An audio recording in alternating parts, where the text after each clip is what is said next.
Magandang araw Pilipinas, narito na ang pinakahuling ulat tungkol sa lagay ng panahon ayon sa Pag-asa. Ang tropical storm na si Ada ay napanatili ang lakas nito, na may maximum sustained winds na 65 kilometers per hour malapit sa gitna at bugso na aabot hanggang 80 kilometers per hour. Sa pinakahuling obserbasyon, ang sentro ng bagyo ay nasa layong 325 kilometers silangan ng Giwan, Eastern Samar, at mabagal pa rin ang pagkilos nito patungong north-northwest na may bilis lang na 15 kilometers per hour. Base sa latest track, sa susunod na 2 hanggang 3 araw, inaasahan na papalapit ito sa kalupaan.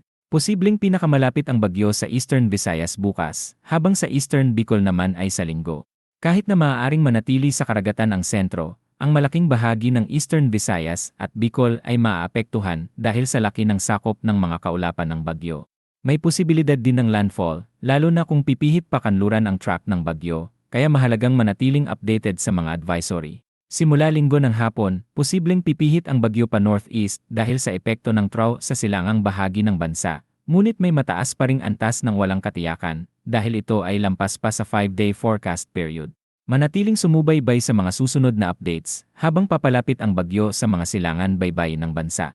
Sa kasalukuyan, Signal Number 1 ang nakataas sa Eastern Camarines Norte, Camarines Sur, Catanduanes, Albay, Sorsogon, Eastern Masbate, Ticao at Burias Islands, Northern Samar, Eastern Samar, Biliran, Northern at Central Leyte, Eastern Southern Leyte, Dinagat Islands, Surigao del Norte, at Surigao del Sur. Inaasahan ang malakas na pag-ulan at hangin hanggang 61 kilometers bawat oras sa mga lugar na ito. Bukod kay Ada, may umiiral ding amihan sa Northern at Central Luzon na nagdudulot ng malalakas na hangin at pag-ulan sa Batanes, Babuyan Islands, Ilocos Norte, Eastern Isabela, Aurora, Calabarzon, Occidental at Oriental Mindoro, Romblon, Marinduque, Cuyo Island, Bicol Region, Visayas, Caraga Region, at Davao Oriental. Ngayong araw ay inaasahan ang 50 to 100 millimeters ng ulan sa Catanduanes, Sorsogon, Samar, Biliran, Leyte, Southern Leyte, Dinagat Island, Surigao del Norte, at Agusan del Sur. Mas malakas na pag-ulan na 100 to 200 millimeters ang posibleng maranasan sa Northern at Eastern Samar. Ang biglaang pagbaha ay posibleng mangyari sa mabababang lugar at malapit sa mga ilog.